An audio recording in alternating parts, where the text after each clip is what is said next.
ओम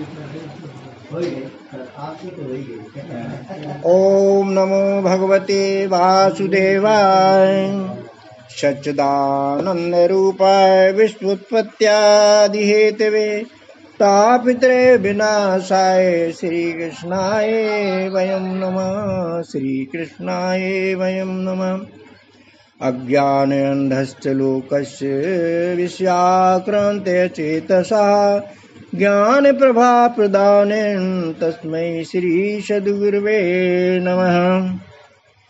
ओम पार्थाय प्रतिबोधतां भगवता नारायण व्यासेन ग्रथितां पुराण मुनिना मध्ये महाभारतम् अद्वैत अमृतवर्षिणी भगवती अष्टादशाध्यायिनी अमृतामनुसन्धानी भगवती गीते भवद्वेषम्।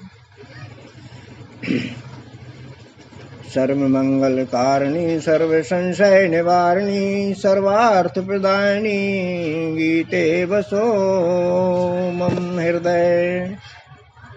भगवान को हृदय में धारण करते हुए उपस्थित हैं ज्ञानी विज्ञानी लोग, आपको मंगल भाव अर्पित करता हूँ कि आप में गीता महात्म का यह श्लोक जगह बना ले, ऐसी मंगल भावना अर्पित करता हूँ। श्लोक है, ध्यायतो गीतार्थम नित्यम कृत्वा कर्माणि भूरिशा जीवन मुक्तो सा विज्ञयो देहांते परमं पदम। गीता के अर्थों को पढ़े ही नहीं, सोचे विचारें और अपने कर्म के संपादन में उनका उपयोग जो कोई करता है उसके लिए भगवान कहते हैं कि वह जीवन मुक्त अवस्था को प्राप्त हो जाता है। जीवन रहते हुए जीवन मुक्त अवस्था को प्राप्त हो जाता है और देहांत होने पर परम पद की यात्रा कर लेगा। तो बंधुओं, आप गीता जी के कर्म योग को ध्यान में रखकर अपने दैनिक जीवन के कर्म करें तो गीता जी गारंटी देती हैं कि आपका जीवन धन्य हो सकता है। आज हम गीता जी के अध्ययनों राज विद्या राजगुह योग के सत्संग को लेकर के अपनी इस घड़ी को धन्य बनाते हैं। उत्तरकांड में तुलसी इस घड़ी के बारे में लिखते हैं कि धन्य घड़ी सोई सत्संगा, धन्य घड़ी सोई सत्संगा, धन्य जन्म द्विज भगति अभंगा। सत्संग की घड़ी बड़ी सुंदर धन्य घड़ी है, ये बात कही गई है। और ऐसा जन्म जिसमें द्विज माने ब्राह्मणों का नित्य सत्संग हो, उनका आदर सम्मान हो, वो घड़ी भी, वो जीवन भी धन्य जीवन माना जाता है। भावार्थ यह है कि वह घड़ी धन्य है जहाँ नित्य ब्रह्म विद्या का सत्संग होता है।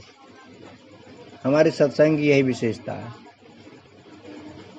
सीधी ब्रह्म विद्या पर ही चोट हमारा सत्संग करता है और ब्रह्म लब्धि की ओर प्रयाण कराने में बहुत महत्वपूर्ण भूमिका है इस तात्विक सत्संग की। बंधुओं, जिंदगी रहते देह भाव से जीव का मुक्त होना सरल तो नहीं है। जीवन रहते जीवन मुक्ति की दशा प्राप्त हो जाए और परमानंदी अवस्था प्राप्त हो जाए तो सत्संग की यह घड़ी परम धन्य घड़ी सिद्ध हो जाए। जीवन का, मनुष्य तन का, इस जीव का परम कल्याण भी इस धन्य घड़ी से हो सकता है। परंतु जीव के परम कल्याण के लिए हमें कुछ भागीरथी प्रयत्न करने होंगे, सहज में नहीं। महामुनि व्यास जी की शरण में जाना पड़ेगा, उनकी अनुपम भेंट भगवत गीतोपनिषद की शरणागति लेना होगी, क्योंकि मुनि की यह रचना कोई साधारण दिमाग की उपज नहीं। ब्रह्म आवेशी युक्त भगवान व्यास जी ने उसको वाणी दी, लेखन किया।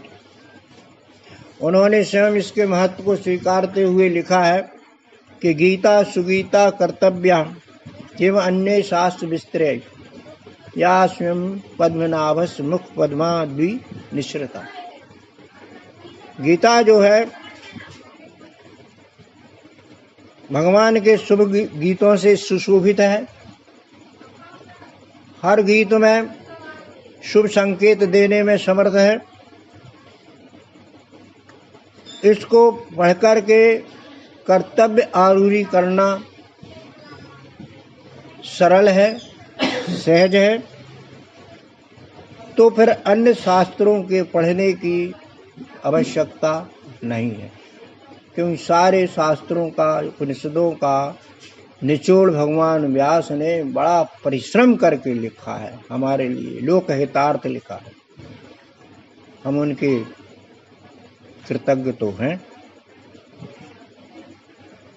तो बंधुओं, यह सद्गुरु माता इसलिए विश्व के धर्म मंच पर विद्वानों का अस्तित्व कायम रखने में समर्थ है। कोई भी विद्वान बिना इसके ज्ञान के बोल नहीं सकता। इस व्यासपीठ से कुछ बोला जाएगा तो व्यास जी का ही साहित्य बोला जाएगा।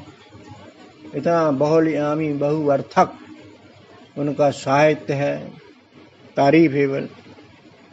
व्यासपीठ की शोभा बढ़ाने वाली है। ये भगवान कृष्ण की भी सद्गुरु है। इसका मतलब है पहले ही रही है, सनातनी ज्ञान है ये, लेकिन विस्मृति में जाने के बाद में फिर स्मृति में लाया जाता है। इसलिए भगवान कृष्ण कहते हैं ये मेरी परम गुरु है। इसलिए गीता जी का ज्ञान विश्व के हृदय पटल पर एक छत्र साम्राज्य बनाए हुए हैं, जन जन में सम्मानित है। इसकी वजह है इसका अपना वजन, इसकी गुणवत्ता। इसमें महामुनि व्यास जी ने उपदेशों के 18 पुष्प पुंजों के सुगंधित गुलदस्तों से सजाया है। एक गुलदस्ते का एक पुष्प पर्याप्त सुगंध देने में समर्थ है। माने एक श्लोक, एक अध्याय का एक श्लोक, आधा श्लोक भी पर्याप्त आध्यात्मिक सुगंध देने में समर्थ है। इतनी इसमें आध्यात्मिक ताकत है। तो बंधुओं, आज की गीता ज्ञान गोष्ठी में हम सम्मानित करते हैं गीता जी के अध्याय 9 राज विद्या राज गुह योग के कुछ सुभाषित श्लोकों को, उनकी विवेचना से उनके भावों को आत्मार्पित करते हैं। श्लोक क्रमांक 22 को प्रथमता चर्चा में लेते हैं, जिसमें श्री कृष्ण परम भाव से अपने परम शिष्य अर्जुन से कहते हैं 9:22 अनन्यास चिंतयन्तो माम जना पर्युपास्ते तेषां नित्याभियुक्तानां योगक्षेमं वहाम्यहम्। बड़ा चिरपरिचित श्लोक है। अनन्य भाव माने सर्वभाव, जो भी चर्चा हुई, सर्वभाव का जो मन में चिंतन करता रहता है वो सर्वरूप हो जाता है। तो सर्वरूप जो हो जाता है उसकी जिम्मेदारी कौन लेगा? सर्वरूप ही लेगा। उसकी व्यक्तिगत जिम्मेदारी खत्म हो जाएगी। इसलिए भगवान कहते हैं कि जो मेरा चिंतन करता है, मेरी पूजा उपासना करता है और नित्य युक्त होता है, उसका योगक्षेम में बहन करता हूँ। वाह, कितनी अच्छी बात है। अब हम इस श्लोक का भावार्थ करते हैं। प्रश्न है कि अनन्य किसे कहते हैं, योगक्षेम क्या है? क्रम से हम इनको देखते हैं। सद्गुरु श्री कृष्ण उत्तर स्वरूप कहते हैं कि जिस साधक ने पूर्ण मनोयोग से अपने चित्त को मुझ में अर्पित कर दिया है, मेरा ही निरंतर ध्यान रखता है, सेवा करता है, वह मेरे लिए दूसरा नहीं रह जाता। इसलिए मैं उसकी खुद निरंतर सेवा करने लगता हूँ। ये यथा माम प्रपद्यन्ते तांस तथैव भजाम्यहम्। जिसको भी जैसा जो चाहे उसको वो देता हूँ। तीनों गुणियों लोगों को देता हूँ, क्योंकि तीनों गुणियों के लोग परमात्मा के पुत्र हैं। सबका भला चाहते हैं, वो अच्छे को भी चाहते हैं, बुरे को भी चाहते हैं, मिश्र को भी चाहते हैं।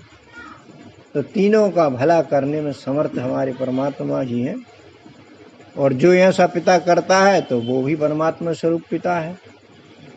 दूसरे शब्दों में मैं अन्य नहीं हूं, अर्थात दूसरा नहीं हूं।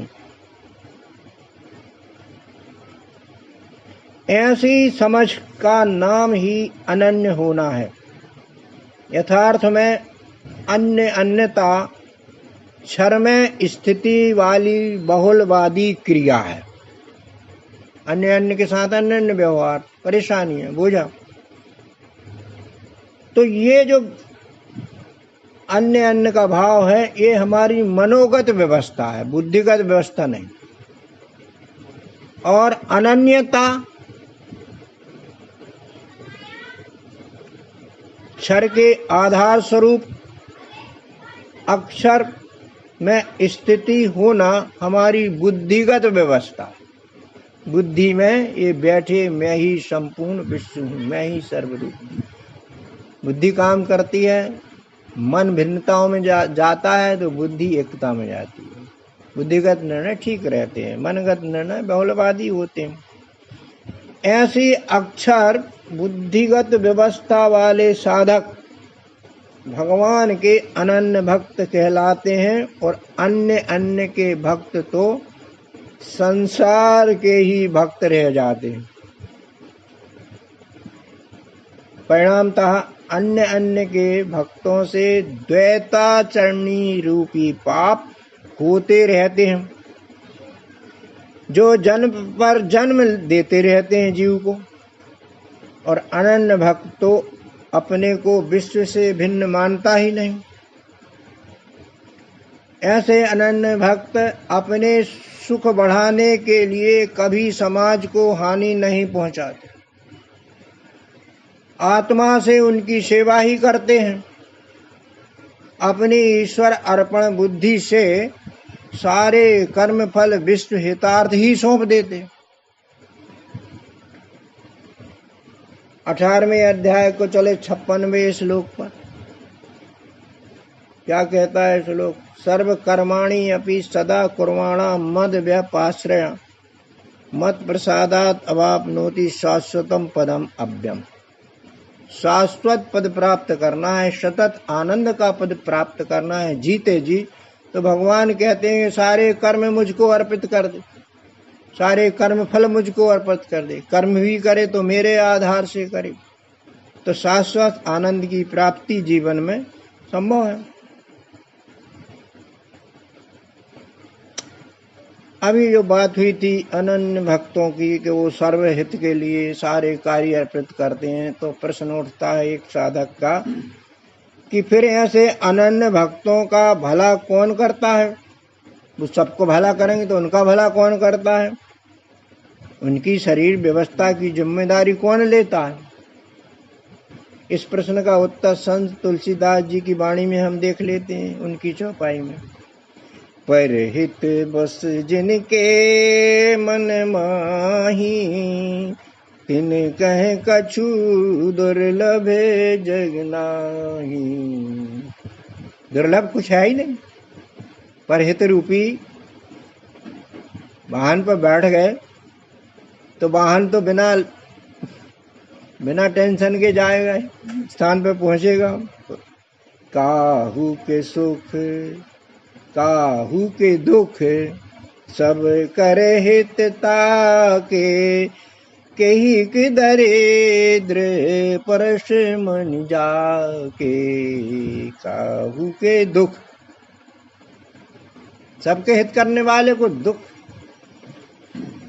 भासते नहीं है, उसके दुख दूसरे लोग हटा लेते, पता भर चल जाए। और जिसके पास पुरुषार्थ रूपी परसमणि है, गरीबी नाम की चीज नहीं आ सकती। ईमानदारी से पुरुषार्थ करे, निश्चित रूप से कोई किसी प्रकार की गरीबी नहीं रहेगी, चाहे शरीर की गरीबी हो, धन की गरीबी हो, बुद्धि की गरीबी हो, कई प्रकार की गरीबियां रहती हैं। पुरुषार्थ करे तो सारी गरीबियां दूर हो जाती हैं। पुरुषार्थ में ऐसी ताकत है।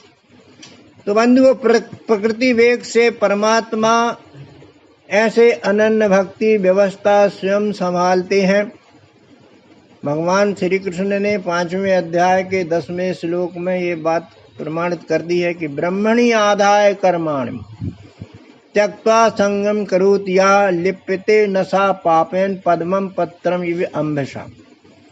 ब्रह्म को आधार मान करके, आसक्ति को त्याग करके जो भी कर्म आरूढ़ी देता है वो इस संसार में निर्लेपी भाव से रहता है। जिस तरह कमल जल में रह कर के निर्लेपी होता है, स्वच्छ सुंदर होता है, सभी बाधाओं से दूर रहता है, बाधाओं में रहते हुए भी बाधाओं से दूर रहता है, तो बंधन नहीं सताते। बंधु, ये सामान्य अनुभव की बात है कि जो सबके लिए जीता है, सबका भला चाहता है, उसे अपने लिए नहीं जीना पड़ता। सब उसका ख्याल रखते हैं। और जो केवल अपने लिए ही जीता है, स्वार्थी होता है, उसके लिए लोग जीना छोड़ देते हैं। उसके जीवन में अनेक झंझटें आती हैं, परेशानियां आती हैं। और बंधुओं, स्वार्थी का तो मित्र मंडल अत्यंत सीमित होता है, या कोई मित्र होता ही नहीं, सब धोखेदारी में निकल जाते हैं। सभी को बंधुओं, जो भोजन खिलाने वाला है वो स्वयं कभी भूखा नहीं रह सकता, क्योंकि भगवान ने उसे सबकी भूख शांत करने की जो फैक्ट्री दे दी है, और फैक्ट्री मालक कभी भूखा रह ही नहीं सकता। कबीर साहब तो एक बात कह देते हैं कि भगवान उन लोगों का भी ध्यान रखते हैं जिसकी अंटी में पैसा नहीं, मांगत में सकुच आए, तिनके पीछे हरी फिरे कि भूखो ना रह जाए। हम खिलाते हैं कि चीटा मुआ पक्षी अक्षियों को, कितना विराट संसार है, कोई अपन करते नहीं, वो कहाँ से खाते हैं। ये बात बड़ी बात है कि जिनके पीछे भगवान लगे रहते हैं। भैया, बात बिल्कुल सत्य है कि भगवान अनन्य चित्त वालों का, माने समष्टि रूप विश्व परमात्मा पर आस्थावान प्राणी का तो विशेष ध्यान रखते हैं। प्रमाण 8वें अध्याय का 14वां श्लोक भी यहाँ ये देता है कि अनन्य चेताय सततम यो माम स्मृति नित्यसा तस्याहम सुलभा पार्थ नित्य युक्त योजना। ऐसे नित्य योगी को मैं सुलभ होता हूँ जो अनन्य भाव से मेरा स्मरण करते हैं। जिस तरह एक पक्षिणी माने मादा पक्षी अपने उन्हीं नन्हे बच्चों की देखरेख करती है, वह भूखी प्यासी रहती है, उन्हें संभालती है। किनको संभालती है? जिनके अभी पंख नहीं निकले और वे अपनी माँ पर ही आश्रित होते हैं। भगवान कहते हैं इसी प्रकार मेरा अनन्य भक्त जो सबकी सेवा में लगा रहता है, खुद का ध्यान छोड़ करके, संसारी भोग विलासों को छोड़ करके केवल मुझ विश्वरूप की शरण में ही आ जाता है, तो मुझे उसके योगक्षेम की चिंता हो जाती। मेरा तो यही स्वभाव है, शरणागत की रक्षा करना। मानस के राम इस बात की पुष्टि कर देते हैं जब विभीषण रामदल की ओर आता है शरणागति को लेकर के, तो सुग्रीव कहते राम से कि ये हो सकता है रावण का कोई गड़बड़ करने वाला व्यक्ति है। तो भगवान कहते हैं सखा नीत तुम नीक विचारी मम पन शरणागति भयहारी। आपने अच्छी बात बताई, शंका करना चाहिए, अनिष्ट ना हो जाए। आपकी बात तो अच्छी है, लेकिन यदि ये शरण में आता है तो मैं उसको शरण तो दूंगा, चाहे विपक्षी ही क्यों ना हो। चाहे कोटि विप्र बद लागहु जाहू आये शरण तजहु नहीं ताहू। ब्राह्मणों का वध महान पाप, करोड़ों ब्राह्मण का वध भले ही लग जाए, उसका पाप मुझे लग जाए, परंतु शरणागत की मैं भगा नहीं सकता, लौट नहीं सकता, उसको जरूर अभय दान प्रदान करने में। ये क्षत्रिय का परम लक्ष्य है। ऐसे है भगवान की शरणागति, वत्सलता, उनकी अनन्यता। श्री कृष्ण जी कहते हैं तेसाम नित्य अभियुक्ता नाम योगक्षेम वहाम्यम। फिर आ गया योगक्षेम वहन करना। तो प्रश्न उठता है कि योगक्षेम क्या है? तो योग माने अप्राप्त की प्राप्ति और क्षेम माने प्राप्ति की रक्षा करना। दोनों दायित्व अनन्य भक्त के परमात्मा ही प्रकृति वेग से पूर्ण कराते हैं। और अनन्य सेवी भक्त यदि मोक्ष की इच्छा रखे तो भगवान कहते हैं उसे मेरी प्रकृति अनुकूल साधन उपलब्ध कराती। मोक्ष चाहे तो सदगुरु का सत्संग दिलवा देंगे, अपने आप मिल जाएगा साधन सामग्री, मन बदल देंगे, मन लगने लगेगा। सब प्राकृतिक वेग से यहाँ बैठे सब आए, प्राकृतिक वेग से अच्छा लगा आ गए। ये भगवान की कृपा। मोक्ष फल भी उसकी झोली में डाल देता हूँ, चाहे भरो जो इच्छा कर हो मन माही, मगर हरि प्रसाद कछु दुर्लभ न। प्रसाद उसका चाहिए, हमारा प्रसाद नहीं, हमारा पुरुषार्थ चाहिए, लेकिन प्रसाद चाहिए उसको ऊपर वाले का, भगवान का। इतना ही नहीं, भक्त की मनोगत लौकिक कामनाएं भी मेरी प्रकृति पूर्ण कराती है। लौकिक कामनाएं उसकी भी चिंता नहीं रहती, ताकि निश्चिंत होकर के मेरा भक्त अपना उद्धार कर ले। क्या बात है, उसे खाने कमाने परिवार पालन की कोई चिंता ही ना रहे।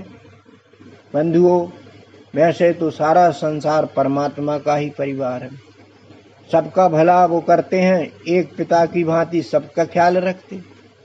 प्रमाण देखें अपन रामचरितमानस में, उत्तरकांड। श्री राम ने काकभूषण के उपदेश में कहा ममाया संभव संसारा जीव चराचर विविध प्रकार। अनेक प्रकार के चराचर विराट रूप सब मेरे पुत्र हैं। फिर कहते एक पिता के विपुल कुमार हुए पृथक गुणशील अचारा। कोई कुछ होता है, कोई कुछ होता है, मगर कोई एक जो पुत्र होता है उसके बारे में क्या कहा? को पितु भगत बचन मन कर्मा सपने जान न दूसर धर्मा। जो पिता की भक्ति करता है, सेवा करता है, आज्ञा मानता है, वचन कर्म मन से पूरी तरह डोनेट रहता है और दूसरा कुछ उसका विकल्प धर्म रहता नहीं है, ऐसे के लिए क्या कहते हैं? क्या कहते हैं? सो सुत प्रिय पितु प्राण समाना यद्यपि सो सब भांति सयाना। कैसे ही हो वो, लेकिन इस प्रकार की आचरणी जब पिता के लिए देता है तो वह पिता को प्राण से भी ज्यादा प्रिय रहता है। ये मानस की चौपाई कहती है। तो बद्ध यह चौपाई अनन्य भक्त की पहचान इसी पुत्र की भांति देती है और इसका योगक्षेम भी परमात्मा बहन करते हैं। परंतु इस अनन्य सेवा के मार्ग में कुछ बाधक तथ्य भी आते हैं। बाधक तथ्य, इनकी वजह से साधक परमात्मा का योगक्षेम पूर्ण रूप से प्राप्त नहीं कर पाता। अच्छा, इन तथ्यों का संकेत इस अध्याय के 23वें और 25वें श्लोक में हमको मिल जाता, जिसमें भगवान देवी देवताओं की पूजा करने वालों की बात करते। क्या है देखो इस लेख में, नोटिस। ये अपि अन्य देवता भक्ता यजन्ते श्रद्धान्विता ते अपि मामेव कौन्तेय यजन्ति अविधि पूर्वकम्। अन्य अन्य देवताओं के भक्त उनकी उपासना करते हैं, श्रद्धा से पूजा करते हैं, समर्पण देते हैं, तो भगवान कहते हैं कि यह एक प्रकार से मेरी ही पूजा करते हैं, परंतु ये विधि पूर्वक पूजा नहीं है। अब देखते हैं क्या है। भावार्थ ये निकलता है कि कुछ लोग मेरी प्राप्ति नहीं चाहते, मेरी जेब से कुछ चाहते हैं। वो मेरे एजेंट देवी देवताओं की सेवा करते हैं, रिझाते हैं, उन्हें प्रलोभन भी देते हैं और कुछ धन भी अर्पित कर देते हैं और कई गुना उनसे पाना चाहते हैं। ऐसी उनकी पूजा मनमानी है। उनकी ये विधि और लक्ष्य मेरे अनुसार नहीं। अब 9:25 का सपोर्ट देखिए। यान्ति देवता देवान् पितरान् यान्ति पितृव्रता भूतानि यान्ति भूतेज्या यान्ति मध्यजनो अपि माम्। सरल अर्थ ये है कि देवों को पूजने वाले देवलोक को जाते हैं, पितरों को पूजने वाले पितृलोक को, भूतों को पूजने वाले भूतलोक, परंतु मेरे को पूजने वाले मेरे लोक को आ जाते। सरल अर्थ है। भावार्थ है कि देव भक्त देवों से, पितृ भक्त पितरों से और मान्य भूत प्रेतों के भक्त उनसे भी कुछ चाहते हैं। मुझे एक विष्णु परमात्मा को छोड़कर अनेकों की शरण में जाते हैं और अनेक संसारी लाभ प्राप्त करते हैं, परमात्मा लाभ से दूर रहते। अभी तो यही है।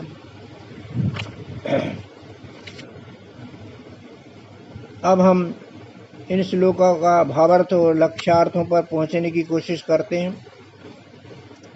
देखते हैं कि हम किस तरह अनन्य भक्ति के मार्ग की इन बाधाओं का परिहार करते। बंधुओं, सदगुरु श्री कृष्ण अर्जुन को उपदेशित करते कहते हैं कि हे अर्जुन, मेरे 2 प्रकार के भक्त होते, एक सकाम भक्त और दूसरा निष्काम भक्त। इन श्लोकों में व्यास जी ने सकाम भक्तों की ही गति लिखी है। इनके मठाधीश, सकाम भक्तों के मठाधीश, जो यत्र तत्र सर्वत्र मंत्र पंथ संप्रदाय के रूप में लोगों की संसारी मनोकामनाएं पूर्ण कराने का दावा रखते हैं, दुख दारिद्र्य मिटाने हेतु भी कर्मकांड रचते हैं, ऐसे सकाम भक्त देवी देवताओं की श्रद्धा से बंधुओं पूजा तो करते हैं। हमारे पुराणों ने भी इनकी अच्छी व्यवस्था कर रखी, विधान भी बनाए हैं, कर्मकांड भी बनाए हैं और लाभ भी गिना दिए।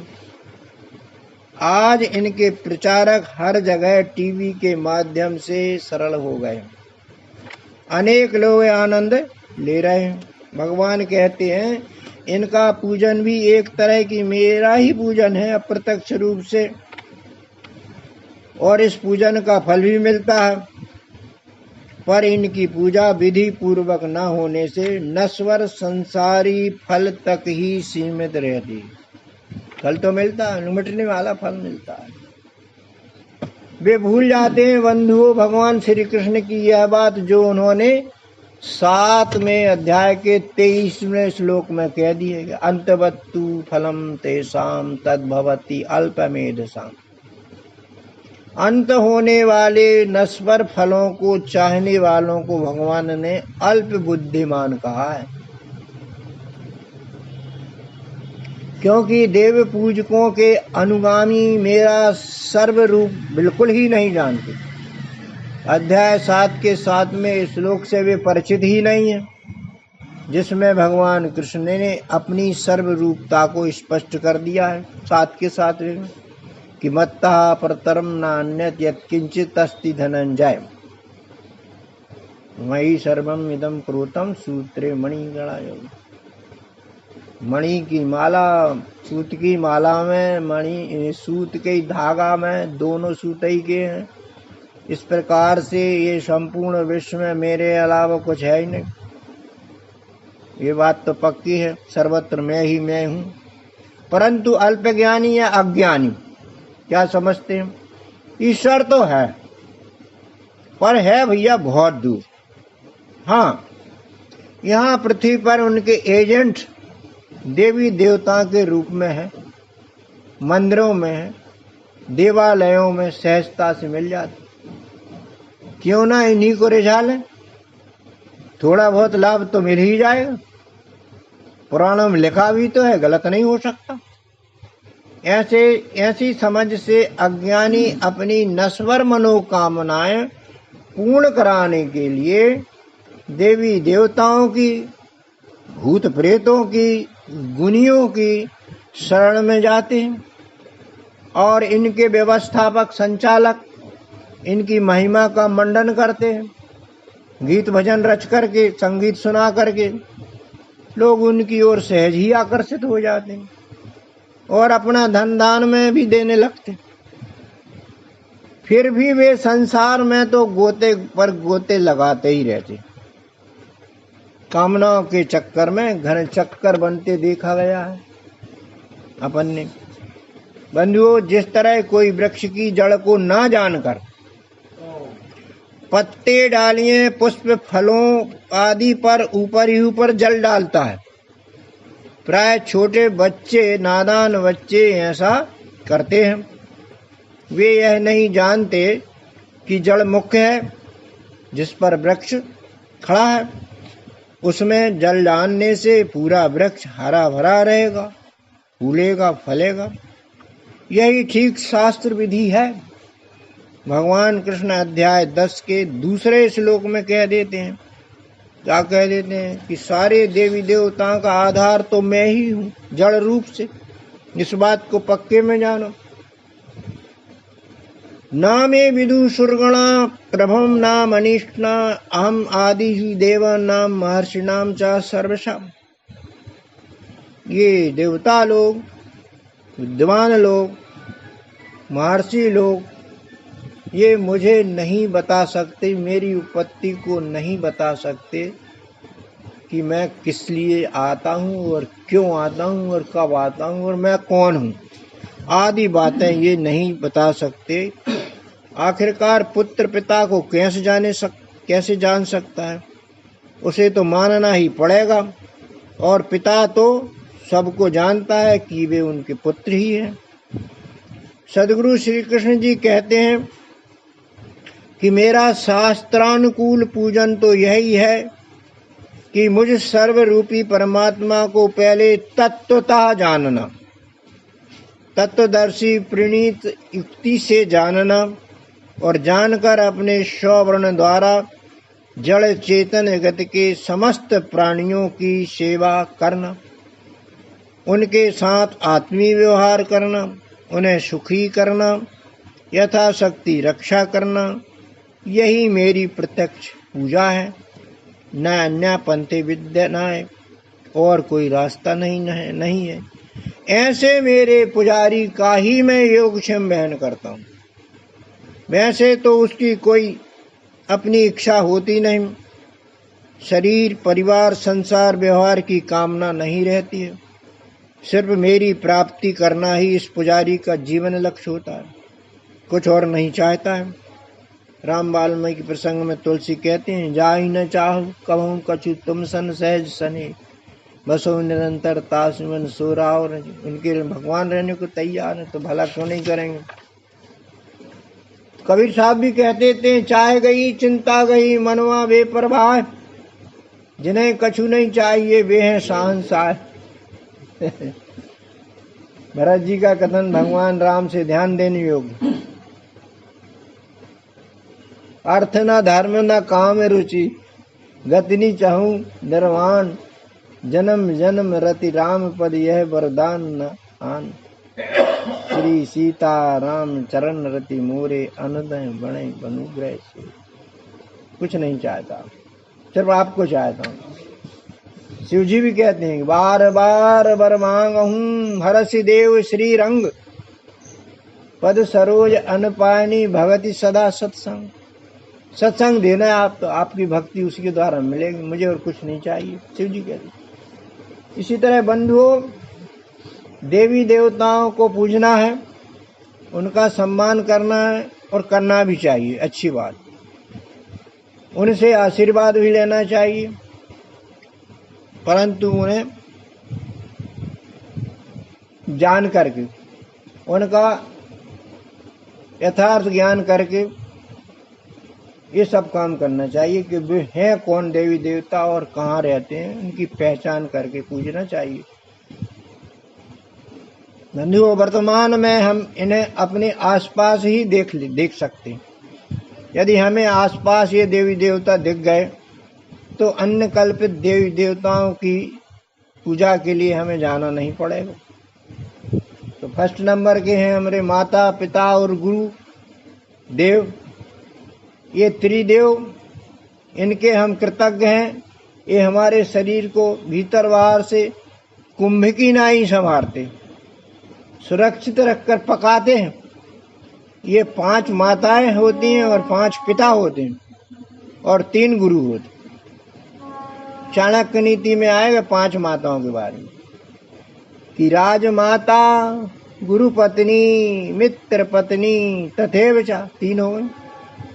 पत्नी माता, स्वमाता, पंचेते मात्रा स्मृति। केवल एक ही नहीं, हमारी अन्य माताएं भी यही हैं जो हमारा पुत्रवत ख्याल रखती हैं। ये माताएं वंदनीय हैं, इनकी सेवा पूजा करें, यही देवी देवता हैं ये। और 5 पिता कौन से?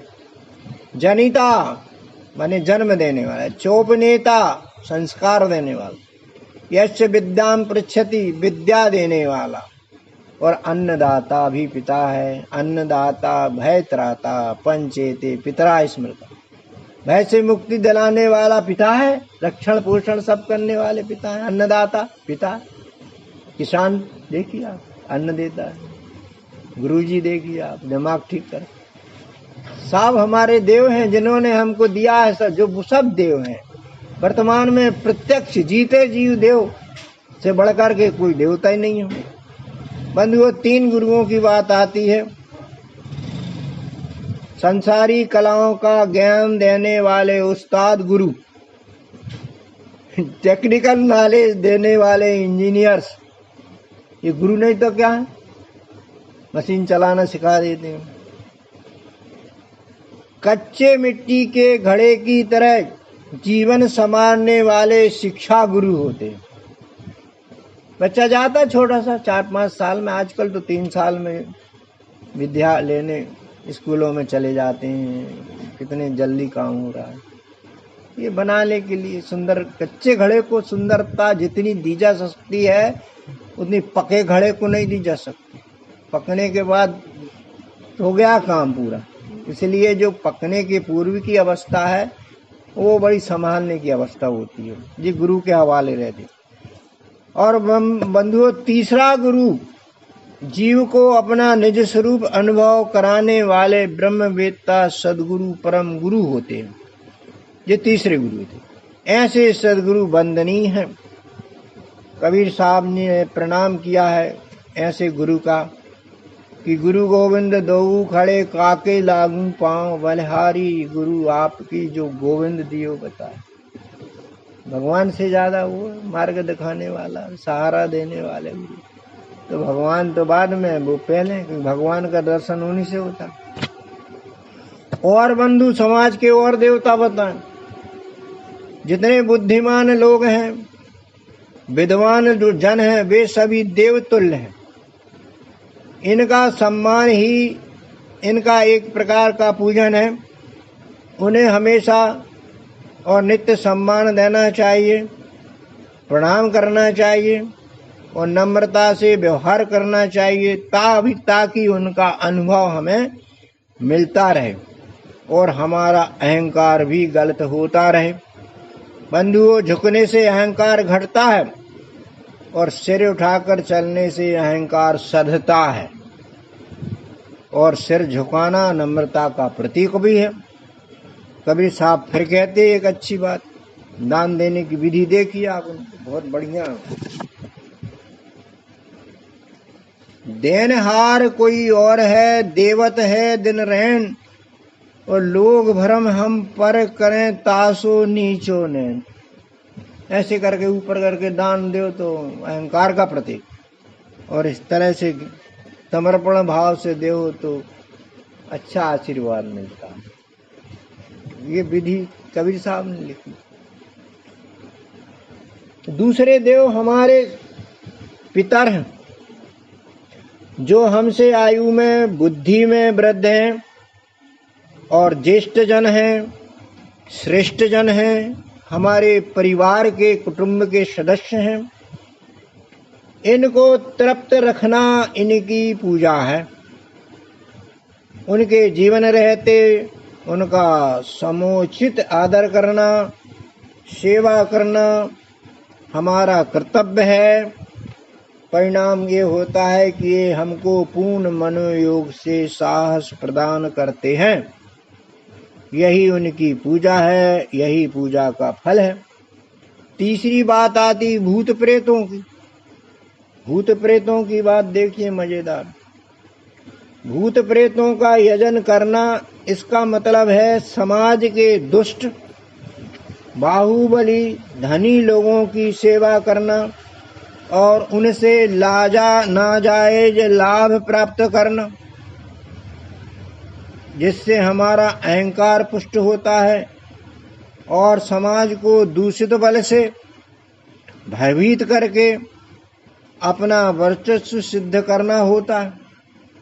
बंधुओं, यह कार्य तो शास्त्र विधि के अनुसार निषिद्ध कार्य ही है। सावधान इन दुष्टों की सेवा से। इनकी सेवा घातक परिणाम दे सकती है, इसलिए इनसे बचें और दूरी बनाए रखें। आज की विवेचना से कुछ लक्ष्यार्थ सामने आते हैं। पहला यह कि मनुष्य तन के साधनों की वास्तविक उपयोगिता तो विश्वरूप परमात्मा को जानने में ही है। जानकर गीता के इस श्लोक को जीने में है। श्लोक है 5वें अध्याय का 12वां कि युक्ता कर्म फलम त्यक्त्वा शांति माप्नोति नैष्टिक और अयुक्ता काम कारण फले सक्तो निबध्यते। युक्त कर्म ही करें। युक्त माने शास्त्र सम्मत वर्ण कर्म ही करें और कर्म मन लगाकर विधि सम्मत करें और फल विश्व हितार्थ समर्पित करें तो नैष्टिकम शांति माने परम आनंद की अनुभूति होगी और जीव का बार बार शरीर धारण करना और छोड़ना दोनों खत्म हो जाएंगे। पानी की बूंद अपने पिता समुद्र से मिल जाएगी और वैसे ही जीव ब्रह्म में लय हो जाएगा, जीव ईश्वर बन जाएगा। फिर तस्य कार्यम न विद्यते, फिर कोई कार्य शेष नहीं रहता। ये ब्राह्मी स्थिति कहलाती है। ब्राह्मी स्थिति पाए के कार्य रहे न शेष, मोह कभी न ठग सके माया नहीं लवलेश। माया मोह का बंधु तांडव होता है, वो खत्म हो जाएगा और इसी का नाम मुक्ति है। इसलिए एक बात और बताना चाहता हूँ। विदुर नीति की कही गई है कि संगति किसकी करना चाहिए। अभी बताया कि दुष्टों की संगति से दूर रहो। विदुर ने बताया बहुत अच्छी बात कि उत्तमानेव ही सेविते प्राप्त काले तू मध्यमान। उत्तम पुरुष का नित्य सत्संग करना चाहिए। उत्तम पुरुष क्या है? उत्तम पुरुष मैं हूं, तो मतलब आत्मभावी पुरुष का, अद्वैती भावी पुरुष का सत्संग वंदनीय है। और प्राप्त काले तू मध्यमान, जरूरत पड़ने पर मध्यमान पुरुष का सत्संग कर लेना चाहिए, जरूरत पड़ने पर। और अधमा न तू सेवते, अधम पुरुष का सत्संग कभी नहीं करना चाहिए। यह एक चेदभूतिम आत्मन, जो व्यक्ति अपना कल्याण या भला चाहते हैं तो उन्हें विदुर की इस उत्तम नीति पर चलना चाहिए। यही सत्संग का ध्येय है। इसी मंगल कामना से आप सबको पुनः शुभकामना अर्पित करता हूँ। ओम शांति शांति शांति। जी है।